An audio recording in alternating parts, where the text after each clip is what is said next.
Hi chocolate friends, Carla here with Opening Chocolate. Today I'm talking about a chocolate maker out of Trinidad, Tobago, Gina Hardy, who has Gina's Midnight Hummingbird chocolate.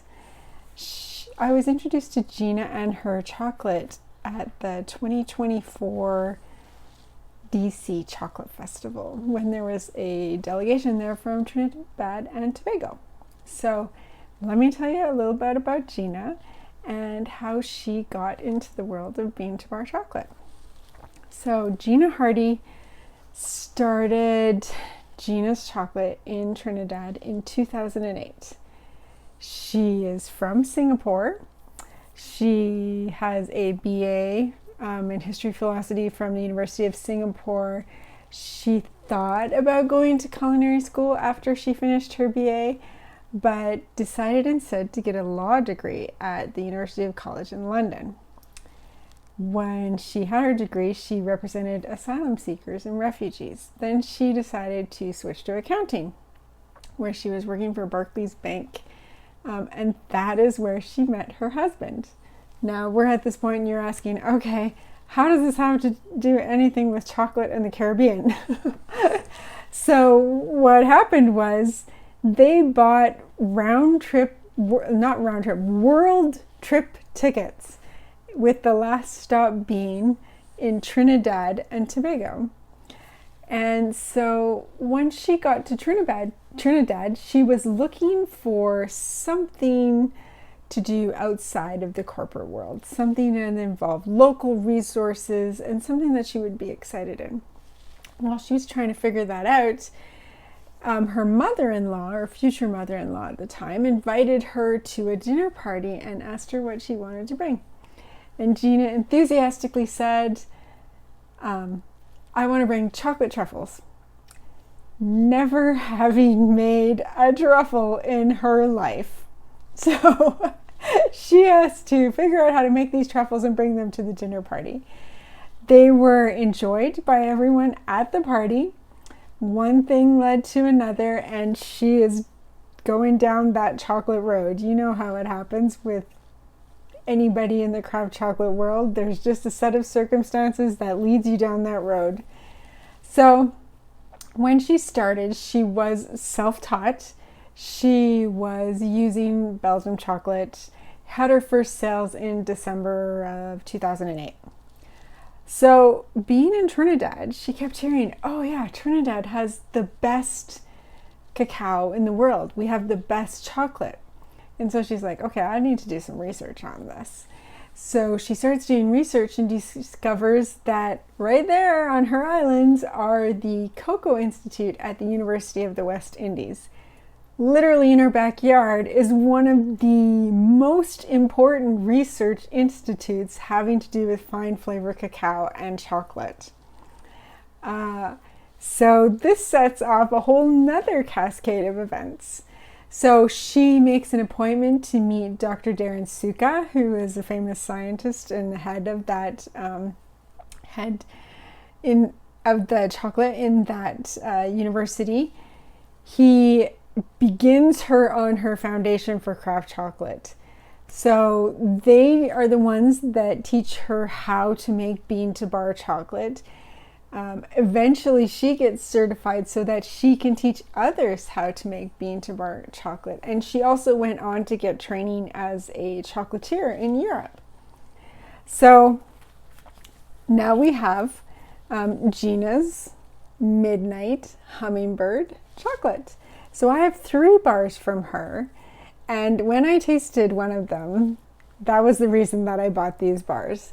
So I have this one. It's a 70% Rosie, made with Trinidad cacao. This one is a 70% sesame and a 70% Hello Sunshine.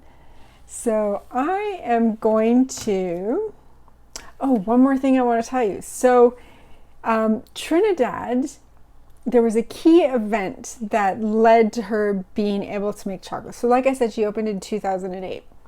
In 2014, the Cocoa and Coffee Board of Trinidad was disbanded. This was a board that bought all the beans, in the country and then sold them to whoever. It was like a government-controlled brokerage of the beans. That was disbanded in 2014, which meant anybody could sell and buy beans from anybody else. And so that led her to moving forward with her bean to bar chocolate made with Trinidadian cacao. Up until then, up until 2015, she was exclusively truffles and bonbons. Okay, so knowing that, let's flip the camera around and we'll taste some chocolate from Trinidad. All right, so I mentioned the name. So here are the 3 bars that I have. I mentioned the name of the company was Gina's Chocolate. So she needed to have a different brand for the bean to bar.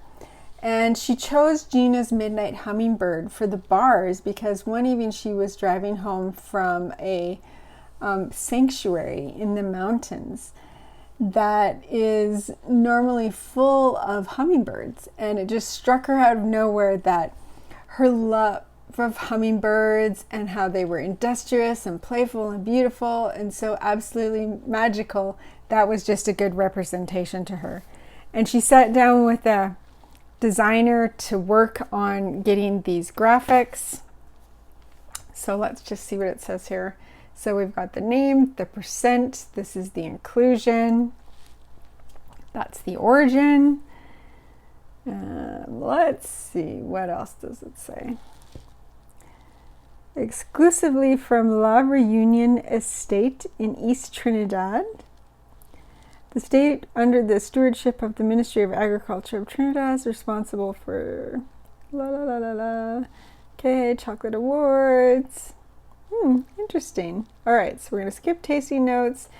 The ingredient here is cocoa beans, cane sugar, cocoa butter, and rose. So nice, short ingredient list, perfect.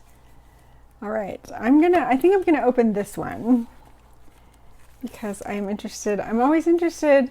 So here's the thing, she has been doing bonbons for a long time. So I think she hasn't developed a sense of flavor that maybe some chocolate makers don't necessarily have right away. So she's got this sense of flavor. So I'm hoping this is going to be really nice, even balanced rose versus some that can sometimes be too floral. It's kind of leaning on the soap. So even when I'm looking at it, and I don't know if this comes across, but it does almost have a light colored rosy hue to it. It does have a lot of bubbles. So I can see bubbles on the inside, bubbles on the outside. That's okay. That's something that is easily fixed just with experience. So let's give it a snap. Good snap. What I'd expect for a 70% bar. I am going to just rub my thumb on it to warm up the cocoa butter, release some of the volatile compounds, and see what I can smell and give it a taste. All right, so as you can see, I opened a few more bars. This is really nice. This immediately, upon tasting it, gave me like Turkish delight vibes, like right away. It has a pretty strong aroma of rose before you put it in your mouth, so I was a little bit worried, but once I tasted it, it was nice. It was balanced with the chocolate and the fruitiness of the chocolate. And just again, gave me really strong, like Turkish delight vibes. This one was exactly what you expect. Chocolate and sesame, nuttiness and chocolate always go together. That one was nice as well. This one, the Hello Sunshine, I also really liked. It had a really nice balance of the additional orange and the coriander as you're eating it, and it just really nice overall. I don't know if you can see the color difference between these 2 bars. Both 70%, but this one's clearly much, much darker than this one. And I don't know if that has something to do with the rose or the amount of cocoa butter. They both have added cocoa butter. They're from different estates, so you can see one is from La Reunion, the other one is from Golden Beans Estate. So interesting, different beans from different estate, entirely different color in the bar. Still, both bars very, very good. I'm not surprised that the flavor is really nice, given her experience with bonbons and the things that you have to know to blend flavors in bonbons. But also just really nice bean to bar chocolate as well. So yeah, I'm glad that I got to taste these at the DC Chocolate Festival in 2024. Let's flip the camera around and finish up. All right, so some nice bars. Let me tell you one more thing about Gina. So Gina's first bean to bar experience was when she was in England. She had some Valrhona chocolate. And as I mentioned, when she was doing her bonbons, she was using Belgian chocolate. But one of the stories, I asked her if she had an interesting story to share with me, and she said that she was invited to showcase her chocolate at the Summit of Americas at the Port of Spain in 2009. And she actually got to gift some of her bonbons and truffles to President Obama and Hillary Clinton's valets.